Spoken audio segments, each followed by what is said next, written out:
नमस्कार। एग्रीमीटर में आप सभी का स्वागत है। मैं हूं विपुल सिंह और आज के एग्रीमीटर में हम बात करेंगे सरसों के बाजार को लेकर के। काफ़ी सारी अपडेट्स हैं, काफ़ी सारे एक्शन हैं, तो इसी पर बातचीत करते हैं। और इस पर डिटेल में बातचीत करने के लिए हमारे साथ जुड़ रहे हैं एग्रो कॉर्प इंटरनेशनल के हेड रिसर्च इंद्रजीत पॉल जी। इंद्रजीत जी, बहुत बहुत स्वागत, नमस्कार आपको आज की इस विशेष चर्चा का हिस्सा बनने के लिए। तो सर, शुरुआत करते हैं आज सरसों की चर्चा को लेकर के। सबसे पहले तो अब बात अगर बीते एक महीने की करें तो हमने देखा कि जयपुर के अंदर सरसों की जो प्राइसेस हैं वो करीब 300 रुपये पर क्विंटल तक टूट चुके हैं। क्या ये जो गिरावट है ये अभी आगे आपको आगे जारी रहती हुई दिखाई दे रही है या कुछ आपकी उम्मीदें हैं कि कुछ रिकवरी की एक्सपेक्टेशन है? कैसे देख रहे हैं आप? जैसे सरसों के प्राइसेस हमने देखे हैं, एक महीने में लगभग आपका 4% या 300 रुपये के आसपास टूट चुकी है। और उसी दौरान अगर देखें तो सरसों तेल के भी जो भाव है लगभग आपका 5-5.5% तक टूटा हुआ है। एक रीजन यही है कि इंपोर्ट्स का जो डिसीजन लिया गया है कैनोला का यूएई से, उसका भी एक रिफ्लेक्शन इसमें दिखा गया। और बाकी तेलों में भी जो थोड़ा बहुत हमने स्लाइट वो डाउन साइड देखा, उसका भी एक इम्पैक्ट है। और दूसरा है कि हालांकि प्राइसेस अभी तो थोड़ा डाउन साइड हो रखी है, बट जो ब्रॉडर टर्म है या लॉन्गर टर्म है उसमें अभी भी थोड़ा बहुत बुलिशनेस दिख रहा है, क्योंकि प्राइसेस जब तक 70-100 रुपीज पर क्विंटल के नीचे नहीं जाता तब तक मार्केट तो थोड़ा पॉजिटिव में ही बिहेव करेगा। बट अगर 70-100 के नीचे एक बार चला जाता है तो फिर वो बेरिशनेस आएगा। बट हालांकि लग नहीं रहा है कि इतना वीकनेस आ जाएगी मार्केट में एकदम से, क्योंकि अगर हम क्रॉप नंबर्स के बारे में बात करें, इस साल जो सरसों का क्रॉप था लगभग 10% डाउन साइड क्रॉप आई थी, जो कि लगभग आपका 111 लाख टन के आसपास था, जो कि इंडस्ट्री का एस्टिमेट था। इवन अराइवल्स में भी हम देखें तो अराइवल्स भी लगभग आपका पिछले साल से इनफैक्ट थोड़ा इंक्रीमेंटली है, क्योंकि प्राइसेस अच्छा था, किसानों ने अच्छे माल निकाले भी अपने, जो भी थे। होल्डिंग इस बार थोड़ा कम था किसानों के साइड से। और क्रशिंग भी देखे तो क्रशिंग भी अच्छा खासा हो रखा है, सीजन से अभी तक अच्छा पेस चल रहा है क्रशिंग का भी, क्योंकि एक तो सरसों का तेल का भी डिमांड था। और सरसों का तेल एक ऐसा है कि जिसका स्विच जो होता है, मतलब जो कोर रीजन है जैसे north India, north east India, इधर जो भी इसका डिमांड है वो स्विच काफी कम होता है दूसरे तेलों से। तो इसका डिमांड स्टीडी ही रहा है। इसी दौरान हमने प्राइसेस में भी काफी अपसाइड देखे थे सरसों तेल की। बट हाँ, कुछ कारण के लिए जैसे कैनोला इंपोर्ट्स हो रहा है, और नाफेड भी अभी धीरे धीरे अपना जो भी स्टॉक है थोड़ा बहुत डिस्पोज ऑफ कर भी रहे हैं अपने स्टॉक से। हालांकि उनके पास अभी भी काफी स्टॉक्स पड़ा हुआ है, बट डाउन द लाइन थोड़ा बहुत स्टॉक्स और डिस्पोज ऑफ होने का भी एक अनुमान लग रहा है। जी बिल्कुल। जी। अभी सर सप्लाई साइड से क्या सिचुएशन दिखाई दे रही है? अभी अगर हम देखें तो अभी स्टॉक को लेकर के क्या स्थिति, पोजीशन आपको दिखाई दे रही है? जैसे फार्मर्स के पास लगभग आपका जो जुलाई एंड तक था लगभग 35 लाख टन का तो फार्मर के पास स्टॉक था, जो कि एक कंफर्टेबल लेवल पे ही है। हालांकि पिछले साल से थोड़ा सा कम है, पिछले साल से लगभग आपका 2-3 लाख टन कम है किसानों के पास, क्योंकि इस बार प्राइसेस भी अच्छे थे तो उन्होंने लिक्विडेट भी किया अच्छे ऊंचे भाव पे। और बाकी गवर्नमेंट के पास अभी भी 10 लाख टन है, जो कि 31 जुलाई एंड तक का मतलब फिगर था 10 लाख टन का।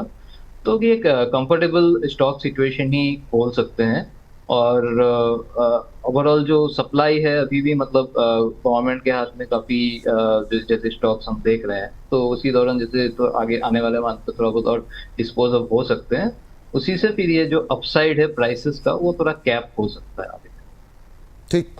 अभी सर घरेलू डिमांड कैसी दिखाई दे रही है? क्योंकि एडिबल ऑयल को लेकर के जो कमेंट किया गया प्रधानमंत्री की तरफ से, जो अपील की गई लाल किले से, उसका इम्पैक्ट कुछ है, हो सकता है क्या सरसों के तेल पर भी? सरसों का तेल जैसे माना जाता है थोड़ा बहुत हेल्दी, हेल्दी इसमें माना जाता है, हेल्दी सेगमेंट में बिल्कुल। कंपेयर टू पाम ऑयल या हाँ, रिफाइंड बिल्कुल। ऑयल।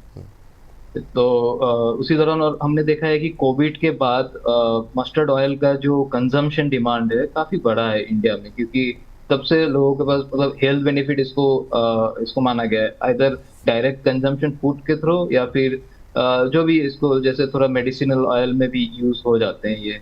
तो मुझे नहीं लगता सरसों का तेल में इतना कुछ डिमांड डाउन साइड रहेगा।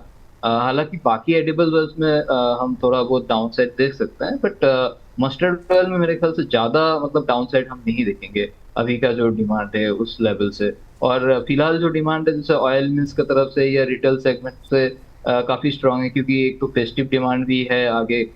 जैसे आपका नॉर्थ या नॉर्थ ईस्ट रीजन में जैसे अभी दशहरा का भी पर्व है या दुर्गा पूजा का भी पर्व है, तो उसमें भी थोड़ा बहुत डिमांड तो अच्छी खासी आ रही है। तो इस वजह से अभी लगता नहीं है मार्केट मतलब even though at this moment sideways range में ही है, बट एकदम से बियरिश मोमेंट तो लग नहीं रहा है मार्केट में। हालांकि हाँ, एक रेजिस्टेंस है 7400 का, वो एक बार टूटे तो अपसाइड फिर 7700 तक जा सकती है। ठीक सर, चलिए अब यहाँ से सर एक बार फिर से अगर शॉर्ट टर्म जो ट्रेडर हैं, किसान हैं, उनको लेकर के आप क्या सजेशन आपकी तरफ से रहेगा, प्राइसेस को लेकर के क्या आउटलुक देख रहे हैं, किस तरीके से इसको प्ले करना चाहिए, क्या टिप्पणी करेंगे आप? प्राइसेस में जैसे हालांकि हमने कुछ दिनों में थोड़ा बहुत कंसोलिडेटिंग फेज एक देखा है और प्रॉफिट बुकिंग भी आते हुए देखा है। हालांकि एक महीने में हमने 4% टूटते देखा है प्राइसेस को। इवन एक हफ्ते के अंदर भी लगभग आपका 2.5-3% के आसपास प्राइसेस टूटा है, क्योंकि ये थोड़ा बहुत प्रॉफिट बुकिंग चल रही है। बट मार्केट अभी भी प्रोडक्ट टर्म में बुलिश ही लग रहा है।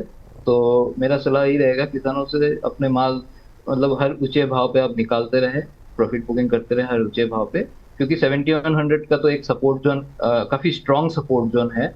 और अपसाइड में अभी रेजिस्टेंस एक 7400 का हम देख रहे हैं। अगर ये 7400 टूटता है तो आगे चल के 77-7800 पर क्विंटल का एक अपसाइड रहेगी।